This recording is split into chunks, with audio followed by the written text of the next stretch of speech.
Chapter 1. Dream Analysis in its Practical Application. The use of dream analysis in psychotherapy is still a much debated question. Many practitioners find it indispensable in the treatment of neuroses, and ascribe as much importance to the psychic activity manifested in dreams as to consciousness itself. Others, on the contrary, dispute the value of dream analysis and regard dreams as a negligible byproduct of the psyche. Obviously, if a person holds the view that the unconscious plays a leading role in the formation of neuroses, he will attribute practical significance to dreams as direct expressions of the unconscious. If, on the other hand, he denies the unconscious or thinks that it has no part in the development of neuroses, he will minimize the importance of dream analysis. It is regrettable that in this year of grace, 1931, more than half a century since Carus formulated the concept of the unconscious, over a century since Kant spoke of the immeasurable field of obscure ideas, and nearly 200 years since Leibniz postulated an unconscious psychic activity, not to mention the achievements of Genet, Flournoy, and Freud, that after all this, the actuality of the unconscious should still be a matter for controversy. Since it is my intention to deal exclusively with questions of practical treatment, I will not attempt in this place a defense of the hypothesis of the unconscious, though it is obvious enough that dream analysis stands or falls with this hypothesis. Without it, the dream appears to be merely a freak of nature, a meaningless conglomerate of memory fragments left over from the happenings of the day. Were the dream nothing more than this, there would be no excuse for the present discussion. We must recognize the unconscious if we are to treat of dream analysis at all, for we do not resort to it as a mere exercise of the wits, but as a method for uncovering hitherto unconscious psychic contents which are causally related to the neurosis and therefore of importance in its treatment. Anyone who deems this hypothesis unacceptable must simply rule out the question of the practicability of dream analysis. But since, according to our hypothesis, the unconscious plays a causal part in the neurosis, and since dreams are the direct expression of unconscious psychic activity, the attempt to analyze and interpret dreams is entirely justified from a scientific standpoint. Quite apart from therapeutic results, we may expect this line of endeavor to give us scientific insight into psychic causality. For the practitioner, however, scientific discoveries can at most be a gratifying byproduct of his efforts in the field of therapy. He will not feel called upon to apply dream analysis to his patients on the chance that it may throw light upon the problem of psychic causality.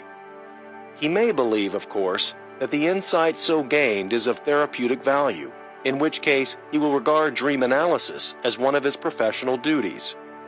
It is well known that the Freudian school is of the opinion that important therapeutic effects are achieved by throwing light upon the unconscious causal factors, that is, by explaining them to the patient and thus making him conscious of the sources of his trouble.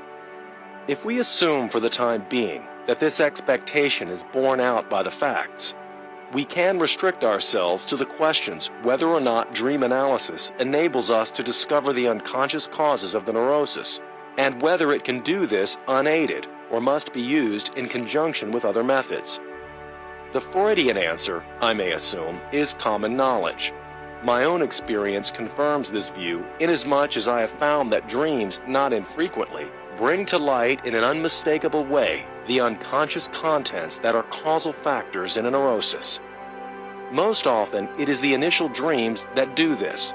I mean, those dreams that a patient reports at the very outset of a treatment. An illustration will perhaps be helpful. I was consulted by a man who held a prominent position in the world. He was afflicted with a sense of anxiety and insecurity and complained of dizziness, sometimes resulting in nausea, of a heavy head and difficulty in breathing, this being an exact description of the symptoms of mountain sickness. He had had an unusually successful career and had risen with the help of ambition, industry, and native talent from a humble origin as the son of a poor peasant. Step by step he had climbed, attaining at last an important post that offered him every opportunity for further social advancement. He had actually reached a place in life from which he could have begun his ascent into the upper regions, when suddenly his neurosis intervened. At this point of his story, the patient could not refrain from that stereotyped exclamation which begins with the familiar words, "And just now, when I..." The fact that he had all the symptoms of mountain sickness was highly appropriate to the peculiar situation in which he found himself. He had brought with him to the consultation 2 dreams of the preceding night. The first dream was as follows: "I am once more in the small village where I was born. Some peasant boys who went to school with me are standing together in the street. I walk past them, pretending not to know them. I hear one of them, who is pointing at me, say, 'He doesn't often come back to our village.' No tricks of interpretation are needed to recognize and to understand the allusion to the humble beginnings of the dreamer's career. The dream says quite clearly, 'You forget how far down you began.' Here is the second dream. I am in a great hurry because I am going on a journey. I hunt up my baggage but cannot find it. Time flies, and the train will soon be leaving. Finally, I succeed in getting all my things together. I hurry along the street, discover that I have forgotten a briefcase containing important papers, dash breathlessly back again, find it at last, and then run towards the station, but make hardly any headway. With a final effort, I rush onto the platform, only to find the train steaming out into the yards. It is very long and runs in a curious S-shaped curve. It occurs to me that if the driver is not careful and puts on full steam when he comes to the straight stretch, the rear coaches will still be on the curve and will be thrown over by the speed of the train. As a matter of fact, the driver opens the throttle as I try to shout. The rear coaches rock frightfully and are actually thrown off the rails. There is a terrible catastrophe. I awake in terror. Here, too, we can understand without much difficulty the situation represented by the dream. It pictures the patient's frantic haste to advance himself still further. Since the driver at the front of the train goes thoughtlessly ahead, the coaches behind him rock and finally overturn. That is, a neurosis is developed. It is clear that at this period of life, the patient had reached the highest point of his career, that the effort of the long ascent from his lowly origin had exhausted his strength. He should have contented himself with his achievements, but instead he is driven by his ambition to attempt to scale heights of success for which he is not fitted.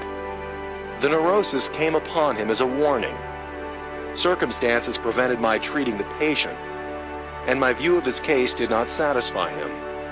The upshot was that events ran their course in the way indicated by the dream. He tried to exploit the professional openings that tempted his ambition and ran so violently off the track that the train wreck was realized in actual life. The patient's anamnesis permitted the inference that the mountain sickness pointed to his inability to climb any further. The inference is confirmed by his dreams, which present this inability as a fact.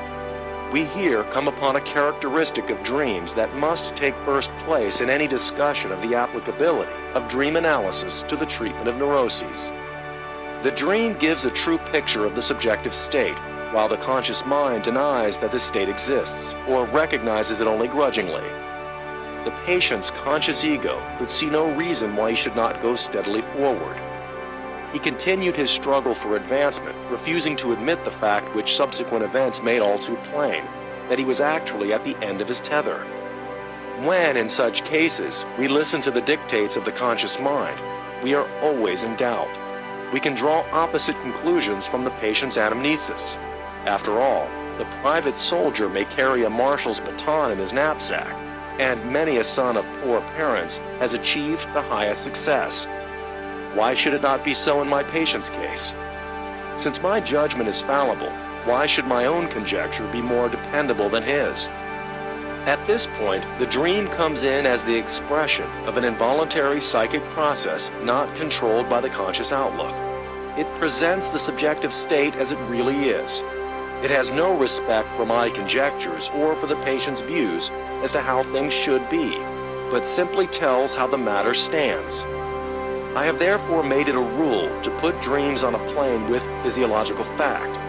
If sugar appears in the urine, then the urine contains sugar, and not albumin or urobilin, or something else that I may have been led to expect. This is to say that I take dreams as facts that are invaluable for diagnosis. It is the way of dreams to give us more than we ask, and this is true of those I have just cited as illustrations. They not only allowed us an insight into the causes of the neurosis, but afforded a prognosis as well. What is more, they showed us at what point the treatment should begin. The patient must be prevented from going full steam ahead. This is precisely what he tells himself in the dream. For the time being, we will content ourselves with this hint and return to the question whether dreams enable us to explain the causes of a neurosis. I have cited 2 dreams that actually do this, but I could equally cite any number of initial dreams which do nothing of the kind, although they are perfectly transparent. I do not wish for the present to consider dreams which call for searching analysis and interpretation. The point is that there are neuroses whose actual origins we discover only at the very end of an analysis, and there are also cases in which it is of no benefit to have discovered the origin of the neurosis. This brings me back to the Freudian view, mentioned above, that for the purposes of therapy, it is necessary for the patient to become conscious of the causal factors in his disturbance, a view that is little more than a survival of the old theory of the trauma. I do not, of course, deny that many neuroses have a traumatic origin. I simply contest the notion that all neuroses are of this nature and arise without exception from some crucial experience of childhood. This view of the question results in a causalistic approach. The doctor must give his whole attention to the patient's past. He must always ask why and neglect the equally pertinent question, what for? This is frequently very harmful to the patient, for he is forced to search in his memory, perhaps over a course of years, for a hypothetical event in his childhood, while things of immediate importance are grossly neglected. A purely causalistic approach is too narrow to do justice to the true significance either of the dream or of the neurosis. A person is biased who turns to dreams for the sole purpose of discovering the hidden cause of the neurosis, for he leaves aside the larger part of the dream's actual contribution. The dreams I have cited unmistakably present the etiological factors in the neurosis, but it is clear that they also offer a prognosis or anticipation of the future and a suggestion as to the course of treatment as well. We must furthermore bear in mind that a great many dreams do not touch upon the causes of the neurosis, but treat of quite different matters, among others, of the patient's attitude to the doctor. I should like to illustrate this by recounting 3 dreams of the same patient. She consulted 3 different analysts in turn, and at the beginning of each treatment, she had one of these dreams. Here is the first. I must cross the frontier into the next country, but no one can tell me where the boundary lies, and I cannot find it. The treatment which followed this dream was unsuccessful, and was soon broken off. The second dream is as follows. I must cross the frontier. It is a black night, and I cannot find the custom house.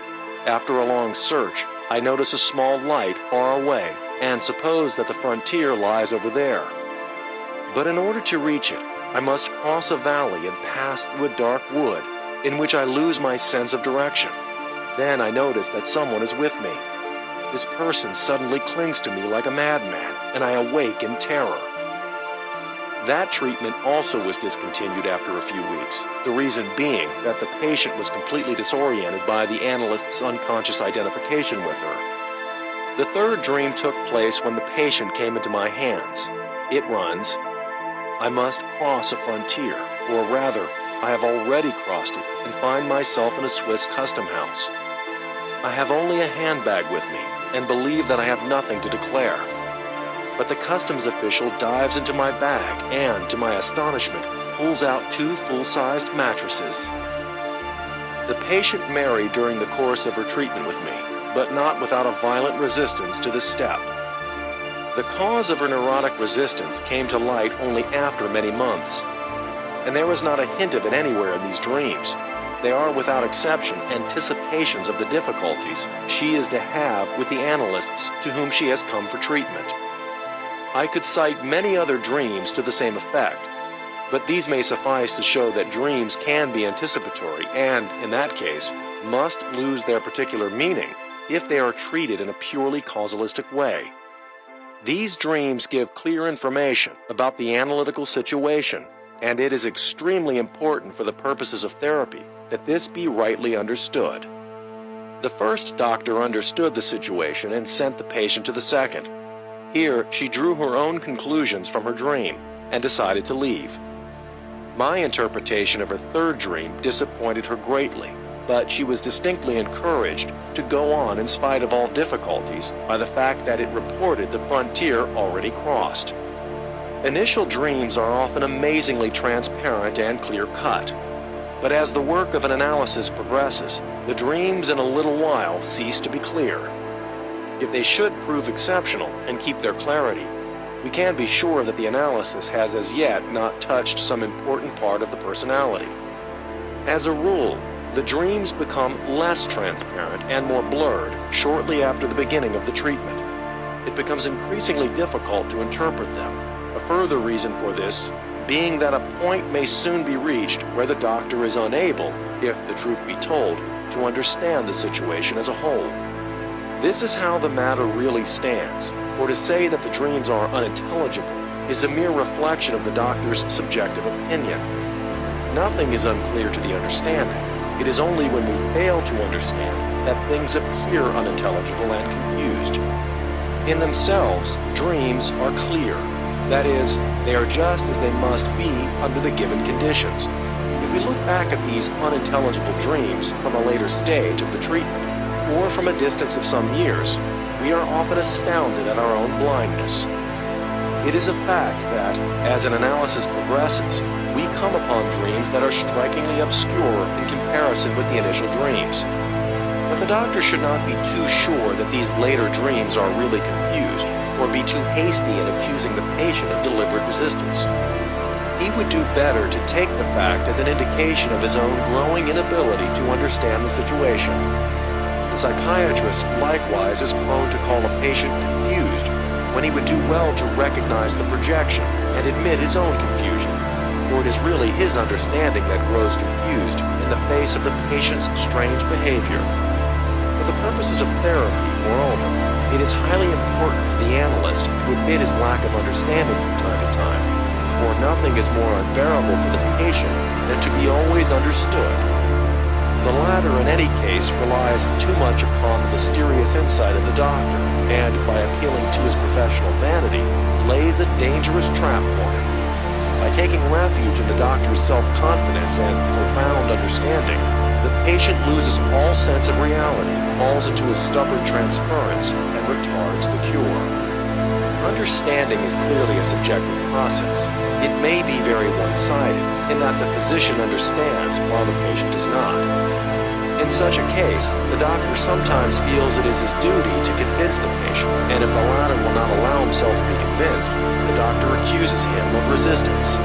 When the understanding is all on my side, I find it advisable to stress my lack of understanding. It is relatively unimportant whether the doctor understands or not, but everything hangs on the patient's doing so. What is really needed is a mutual agreement which is the fruit of joint reflection. It is one-sided and therefore dangerous, understanding for the doctor to prejudge the dream from the standpoint of a certain doctrine, and to make a pronouncement which may be theoretically sound, but does not win the patient's assent.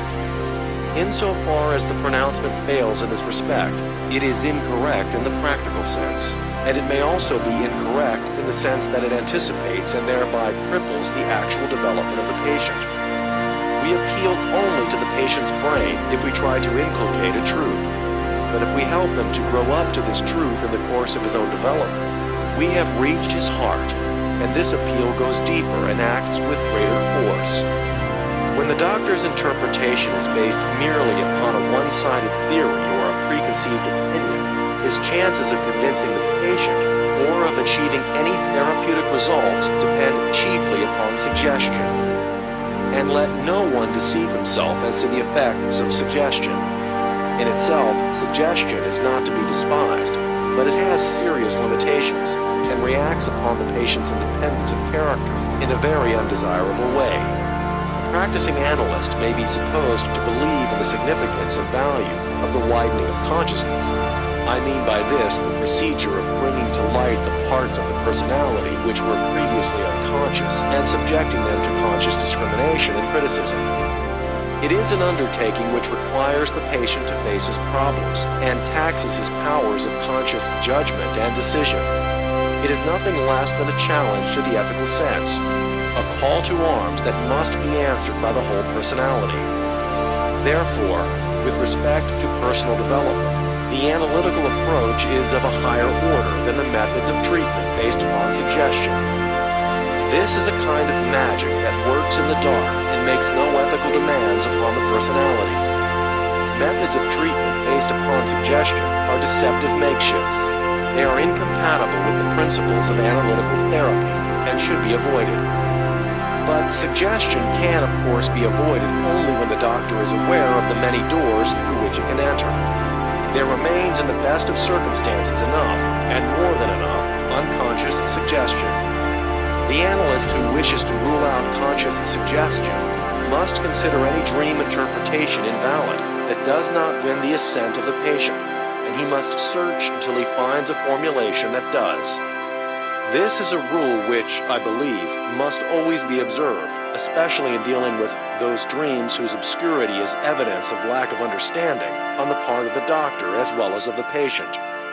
The doctor should regard every dream as a new departure, as a source of information about unknown conditions concerning which he has as much to learn as the patient. It goes without saying that he should hold no preconceived opinions based upon a particular theory, but stand ready in every single case to construct a totally new theory of dreams. There is still a boundless opportunity for pioneer work in this field. The view that dreams are merely imaginary fulfillments of suppressed wishes has long ago been superseded. It is certainly true that there are dreams which embody suppressed wishes and fears, but what is there which the dream cannot on occasion embody? Dreams may give expression to ineluctable truths, to philosophical pronouncements, illusions, wild fantasies, memories, plans, anticipations, irrational experiences, even telepathic visions, and heaven knows what besides. One thing we ought never to forget. Almost the half of our lives is passed in a more or less unconscious state. The dream is specifically the utterance of the unconscious. We may call consciousness the daylight realm of the human psyche, and contrast it with the nocturnal realm of unconscious psychic activity, which we apprehend as dreamlike fantasy. It is certain that consciousness consists not only of wishes and fears, but of vastly more than these, and it is highly probable that the unconscious psyche contains a wealth of contents and living forms equal to or even greater than does consciousness, which is characterized by concentration, limitation, and exclusion. This being the state of affairs, it is highly imperative that we should not pare down the meaning of a dream to fit some narrow doctrine. We must remember that there are not a few patients who imitate the technical or theoretical jargon of the doctor, and do this even in their dreams. No language exists that cannot be misused. It is hard to realize how badly we are fooled by the abuse of ideas. It even seems as if the unconscious had a way of strangling the physician in the coils of his own theory. All this being so, I leave theory aside as much as possible in analyzing dreams. We cannot, of course, dispense with theory entirely, for it is needed to make things intelligible. It is on the basis of theory, for instance, that I expect dreams to have a meaning. I cannot prove in every case that dreams are meaningful, for there are dreams that neither doctor nor patient understands, but I must regard them as hypothetically meaningful in order to find courage to deal with them at all. To say that dreams contribute in an important way to conscious knowledge, and that a dream which fails to do so is a dream which has not been properly interpreted, this too is a theoretical statement. But I must adopt this hypothesis in order to make it clear to myself why I analyze dreams. On the other hand, every hypothesis about the nature of the dream, its function and structure, is merely a rule of thumb and must be subject to constant modifications. We must never forget in dream analysis, even for a moment, that we move on treacherous ground where nothing is certain but uncertainty. A suitable warning to the dream interpreter, if only it were not so paradoxical, would be, do anything you like, only don't try to understand.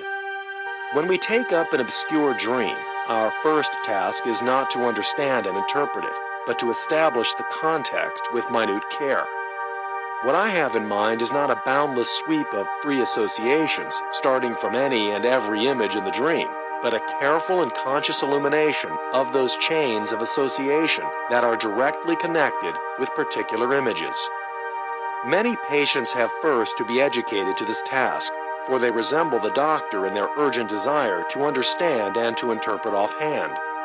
This is particularly the case when they have already been educated, or rather miseducated, by their reading or by a previous analysis that went wrong.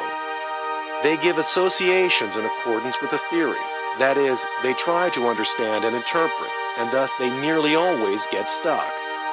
Like the doctor, they wish at once to get behind the dream in the false belief that it is a mere facade concealing the true meaning. Perhaps we may call the dream a facade, but we must remember that the fronts of most houses by no means trick or deceive us, but on the contrary, follow the plan of the building and often betray its inner arrangement. The manifest dream picture is the dream itself and contains the latent meaning. If I find sugar in the urine, it is sugar, and not a facade that conceals albumin. When Freud speaks of the dream facade, he is really speaking not of the dream itself, but of its obscurity, and in so doing is projecting upon the dream his own lack of understanding. We say that the dream has a false front only because we fail to see into it. We would do better to say that we are dealing with something like a text that is unintelligible, not because it has a facade, but simply because we cannot read it. We do not have to get behind such a text in the first place, but must learn to read it. We shall best succeed in reading dreams by establishing their context. As already remarked, we shall not succeed with the help of free associations, any more than we could use that means to decipher a Hittite inscription. Free associations will help me to uncover all my own complexes, but for this purpose, I need not start from the dream. I might as well take a sentence in a newspaper or a keep out sign. If we associate freely to a dream, our complexes will turn up right enough, but we shall hardly ever discover the meaning of the dream. To do this, we must keep as close as possible to the dream images themselves. When a person has dreamed of a deal table, little is accomplished by his associating it with his writing desk, which is not made of deal. The dream refers expressly to a deal table. If at this point nothing occurs to the dreamer, his hesitation signifies that a particular darkness surrounds the dream image, and this is suspicious. We would expect him to have dozens of associations to a deal table, and when he cannot find a single one, this must have a meaning. In such cases, we should return again and again to the image. I say to my patients, suppose I had no idea what the words deal table mean. Describe this object and give me its history in such a way that I cannot fail to understand what sort of thing it is. We succeed in this way in establishing a good part of the context of that particular dream image. When we have done this for all the images in the dream, we are ready for the venture of interpretation. Every interpretation is hypothetical, for it is a mere attempt to read an unfamiliar text. An obscure dream taken by itself can rarely be interpreted with any certainty, so that I attach little importance to the interpretation of single dreams. With a series of dreams, we can have more confidence in our interpretations, for the later dreams correct the mistakes we have made in handling those that went before. We are also better able, in a dream series, to recognize the important contents and basic themes, and I therefore urge my patients to make a careful record of their dreams and the interpretations given them. I also show them how to work up their dreams in the way I have just indicated, so that they can bring me in writing the dream and the material that forms the context of the dream. In later stages of analysis, I let them work out the interpretations as well. The patient learns in this way how to consult the unconscious without the doctor's help. If dreams did nothing more than inform us about the causal factors in a neurosis, we could safely let the doctor handle them alone.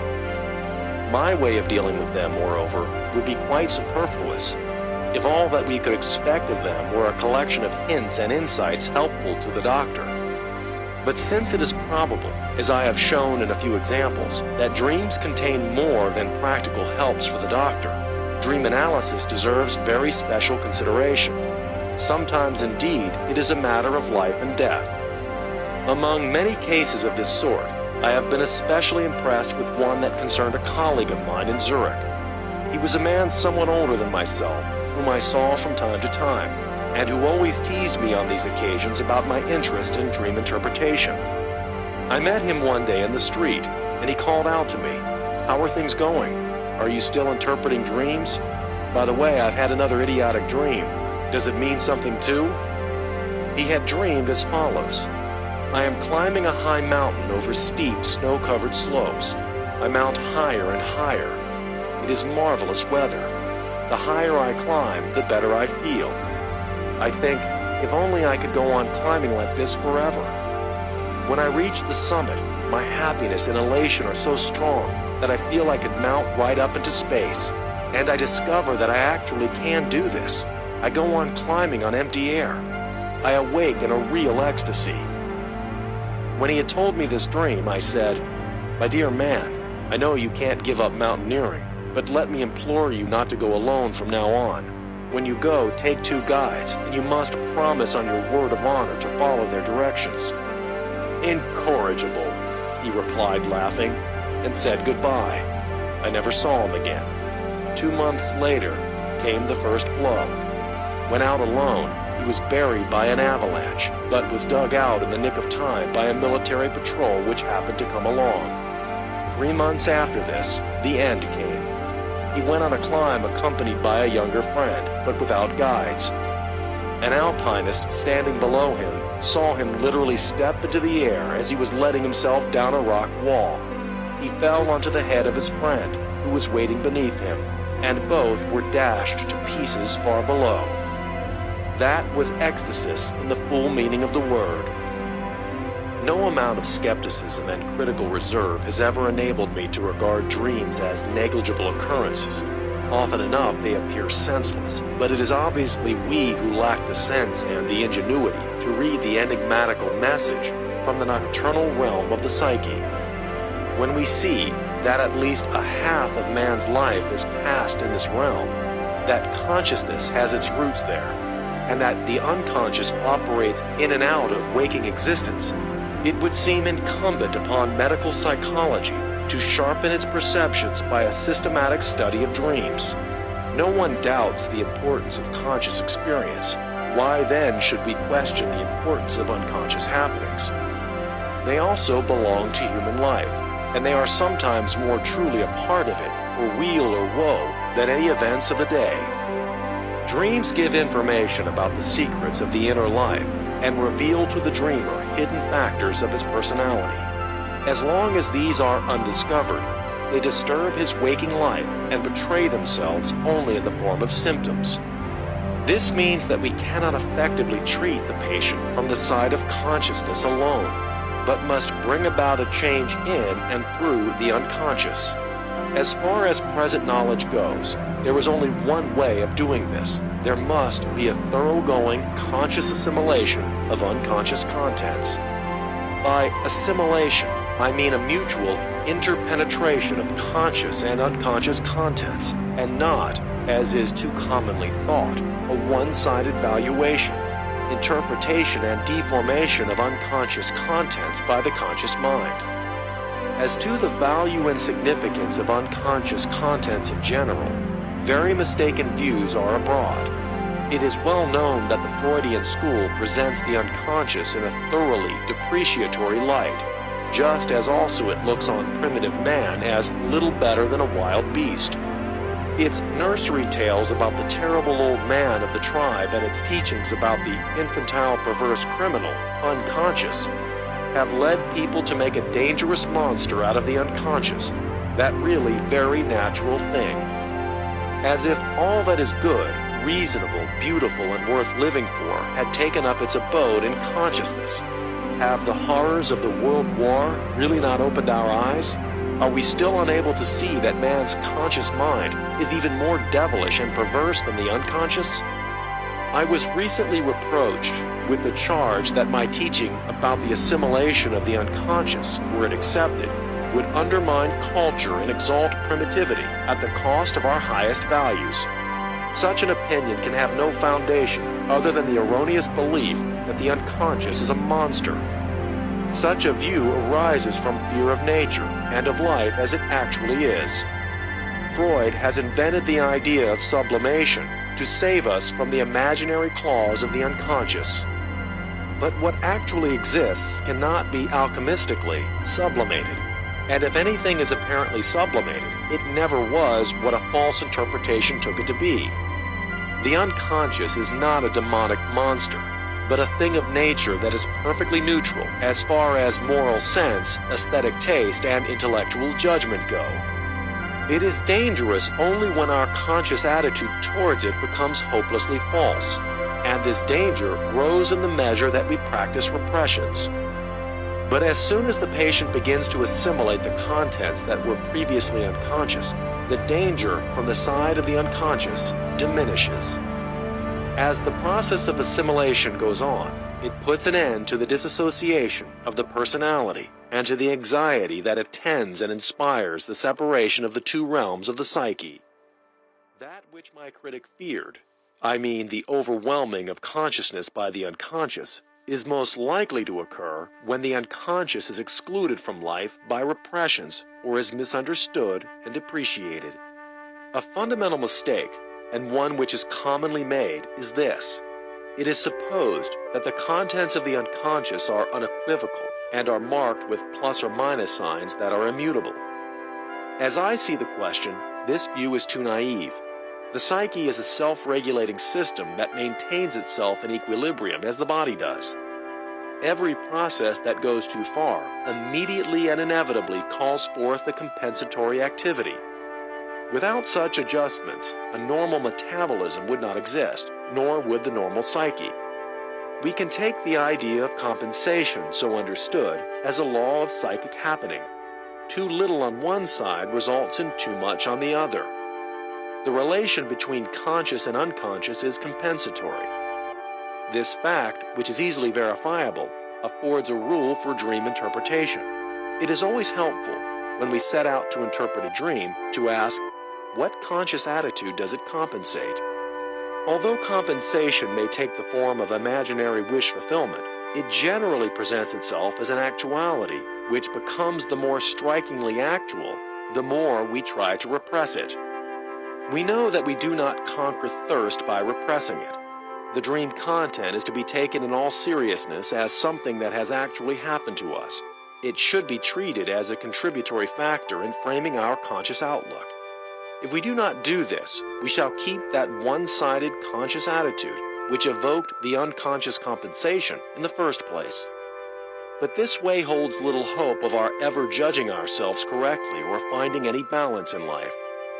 If anyone should set out to replace his conscious outlook by the dictates of the unconscious, and this is the prospect which my critics find so alarming, he would only succeed in repressing the former, and it would reappear as an unconscious compensation. The unconscious would thus have changed its face and completely reversed its position.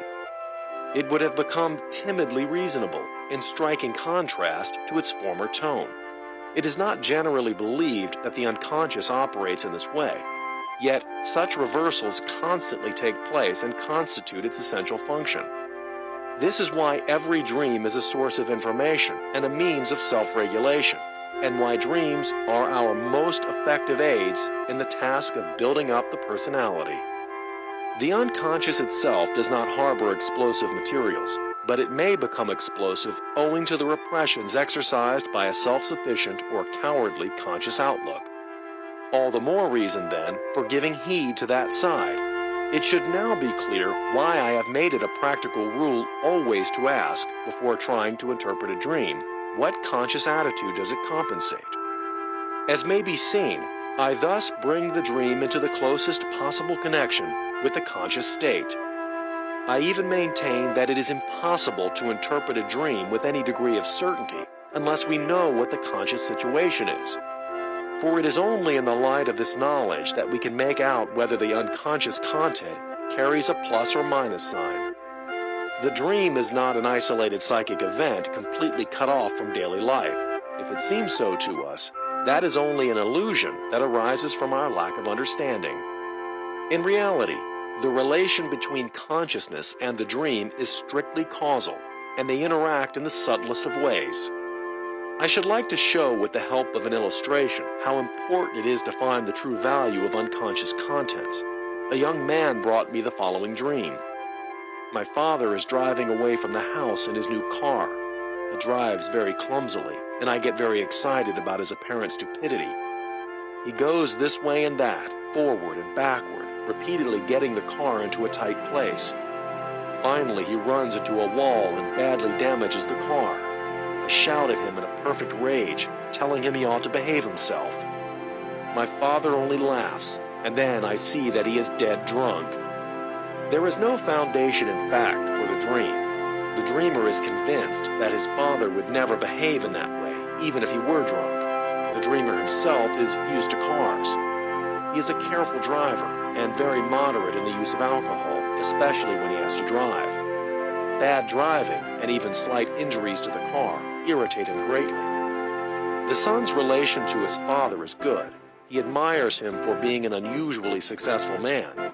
We can say, without any attempt at interpretation, that the dream presents a very unfavorable picture of the father.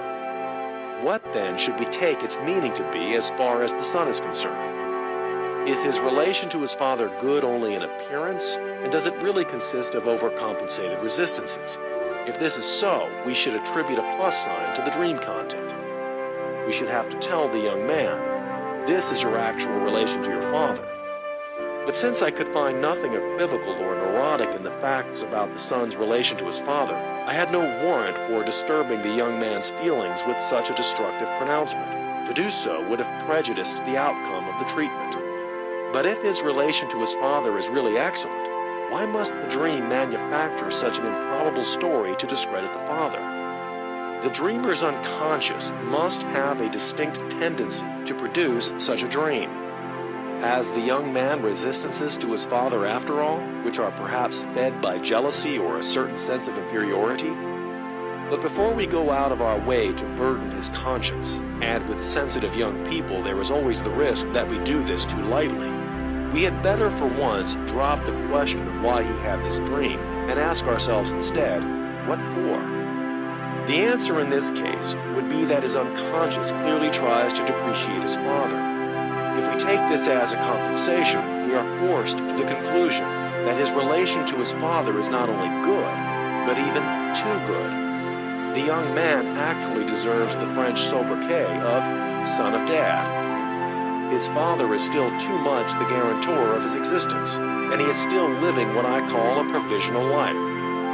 He runs the risk of failing to realize himself because there is too much father on every side. This is why the unconscious manufactures a kind of blasphemy. It seeks to lower the father and to elevate the son. An immoral business, we may be tempted to say.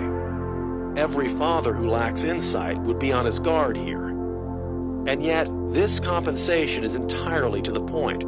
It forces the son to contrast himself with his father, and that is the only way in which he can become aware of himself.